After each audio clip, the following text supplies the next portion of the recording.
Tiye, or Tiye, or T, is an ancient Egyptian non-ruling queen or king's wife who lived during the 18th dynasty. She is the daughter of Uya, the advisor to her king's husband. Before her marriage to Pharaoh, she was the singer of the goddess Hathor and the head of the ceremonies of both the gods Min and Amun. She became the great royal wife of King Amenhotep III, and gave birth to Pharaoh Amenhotep IV, Akhenaten, and therefore she is the grandmother of Pharaoh Tutankhamun. Her mummy was identified among the mummies found in the tomb of King Amenhotep II in the Valley of the Kings.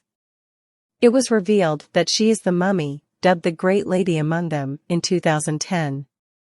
Tiye's father, Uya, was a wealthy landowner of non-royal descent from the town of Akhmim in Upper Egypt, where he served as a priest, overseer of sacred bulls, and charioteer.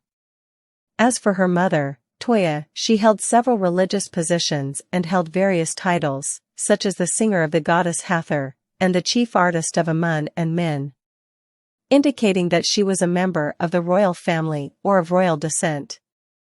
Egyptologists have suggested that Tiye's father, Uya, was of foreign origin because of his mummy's features and the many different ways of writing his name, which could mean that it was originally a non-Egyptian name. Some indicate that the queen's strong unconventional political views may have been due not only to her strong personality, but also to her descent from a foreign origin with traditions and customs unrelated to the traditions of the Egyptian kingdom.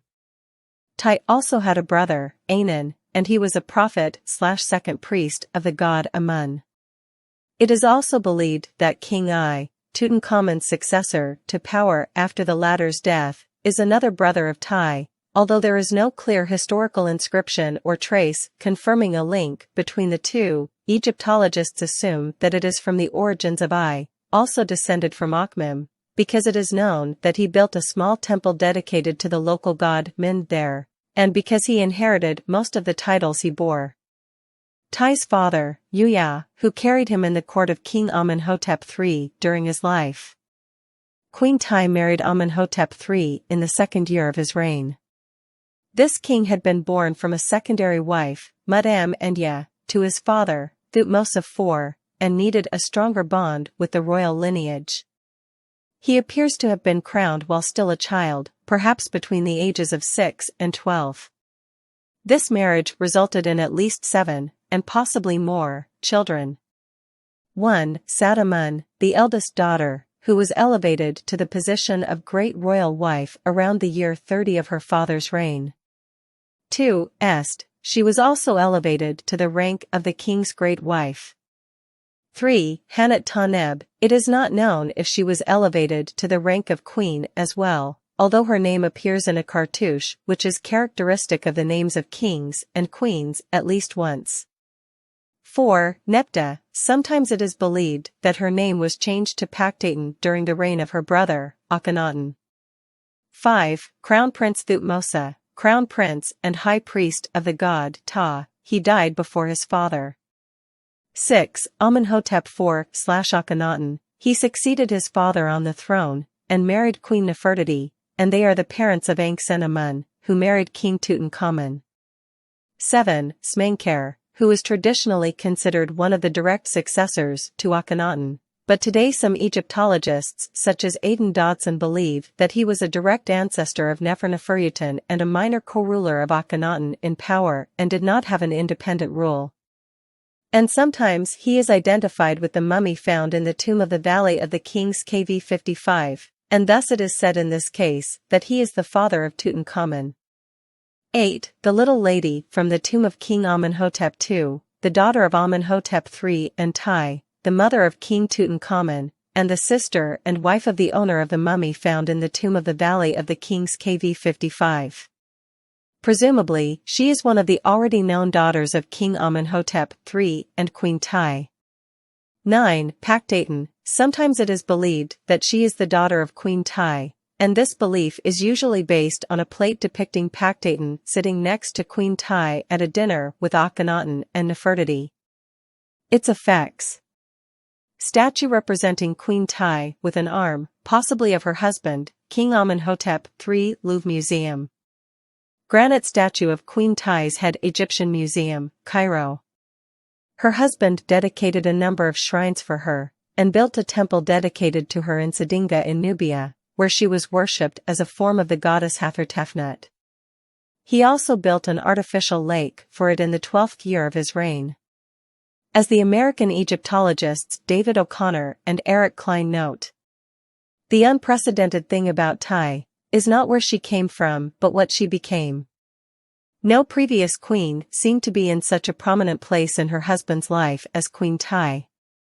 Tiye appeared regularly alongside Amenhotep III in statues, tomb, temple, and murals, while her name on numerous panels is associated with him with inscriptions on many small objects, such as vessels and jewels, not to mention the large trophy scarabs, where her name follows his name along the timeline of his reign, and new elements in her portraiture, such as the addition of horns, the cow and the sun disk, which are attributes of the goddess Hathor on her head, and her representation in the form of the Sphinx in an image that was previously reserved only for the king and not the queen emphasizes her role as a divine and earthly wife. At the same time, for the king, Amenhotep III built a temple for her in Sedinga in the North Sudan, where she was worshipped as a form of the goddess Hathor.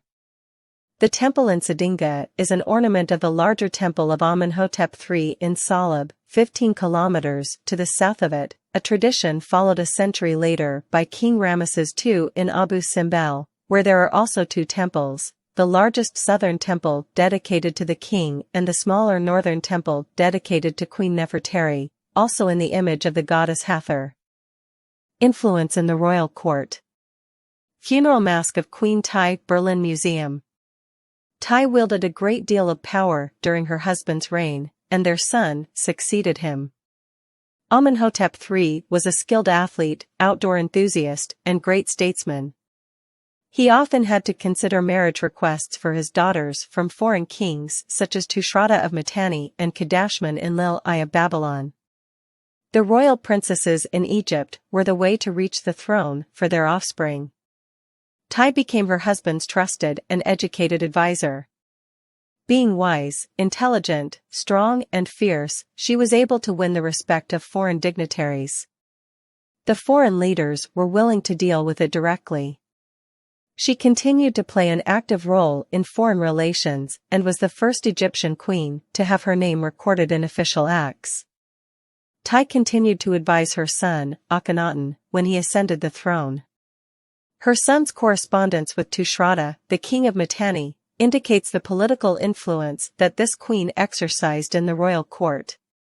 In the Amarna letter number 26, Tushratta, king of Mitanni, communicates directly with Queen Tiye to remind her of the good relations he enjoyed with her deceased husband and expresses his desire to continue the atmosphere of friendship with her son, Akhenaten. King Amenhotep III died in the 38th or 39th year of his reign. He was buried in the Valley of the Kings in Cemetery WV22. It is known that Tiye lived after him for up to 12 years, during which Tiye continues to be mentioned in the Amarna letters and in inscriptions as a queen and lover of the king. Amarna letter number 26, addressed to Tiye, dates back to the reign of Akhenaten. It is known that she owned a house in the Sister of the Aten, Tel El Amarna, Akhenaten's new capital, and appears on the walls of the tomb of Hoya, butler in the house of the king's mother, wife of the great King Tiye, depicted at the dinner table with Akhenaten, Nefertiti, and their family, and then the king accompanies her to her private canopy. In an inscription dating approximately to November 21st of year 12 of the reign of Akhenaten, 1338 BC, the queen and her granddaughter Makhat-Aten are mentioned for the last time, and it is believed that they died shortly thereafter. This information confirms the fact that the mausoleum established by Akhenaten for her, which was later found transferred from Tel El Amarna to the Valley of the King's Tomb No. KV 55 in Thebes, bears a later form of the name of the god Aten, which was used only after the year 9 of the reign of Akhenaten. And if Queen Tiye died a year later 12 from the reign of Akhenaten, 1338 BC, this would place her birth around the year 1398 BC, her marriage to Amenhotep III at the age of 11 or 12, and her widowhood at the age of 48 to 49. Suggestions of a joint rule between Amenhotep III and his son Akhenaten that last for a period of up to 12 years are still popular among Egyptologists, but most scholars today either accept a short period of joint rule that does not last for more than a year at most, or there is no joint rule at all. Her tomb and her mummy. Frontal view of the mummy of Queen Tiye, the Great Lady from the tomb of King Amenhotep II. It is believed that Queen Tiye was originally buried in Akhenaten's royal tomb at Amarna with her son and granddaughter, Makhetten, as a fragment from the tomb was identified not long ago as being from her sarcophagus, and her gilded tomb, which shows her with Akhenaten, ended up in the Wadi tomb Kings KV 55, while two Shabdi statues of her were found in the tomb of her husband, Amenhotep III. Her mummy was found next to two other mummies in a side room of the tomb of King Amenhotep II KV 35 by Victor Laurie in 1898. The other two mummies were a boy who died at the age of about 10 years, believed to be Ben Snow or Prince Thames, and an unknown younger woman age. All three were found together, lying naked and unidentified by any of the ornaments, in a side room of the tomb of King Amenhotep II. And when it was not possible to identify the mummies of the two women, they were given distinct names, as Tiye was described as the Big Lady while the other woman was the Little Lady. Many researchers have argued that the Great Lady is Queen Tiye. Some pointed out that the miniature coffins found in the tomb of her grandson, Tutankhamun, which bears her name, are a souvenir from his beloved grandmother. There were also some scholars who were skeptical about this theory, such as the British scientists Aidan Dodson and Diane Hilton, who said that it seems very unlikely that the mummy of Queen Tiye could be the so-called Big Lady from the tomb of Amenhotep II. By 2010, DNA analysis, sponsored by the Secretary-General of the Supreme Council of Egyptian Antiquities, Zahi Hawass, was able to officially identify the old lady as Queen Tiye, as the locks of her hair were located inside the tomb of Tutankhamun. Matches the Big Lady's DNA. In the end, I thank Jason for your follow-up. We hope to subscribe to the channel and activate the bell button, and do not forget to like. We also await your support through the Super Chat and the Thank You feature.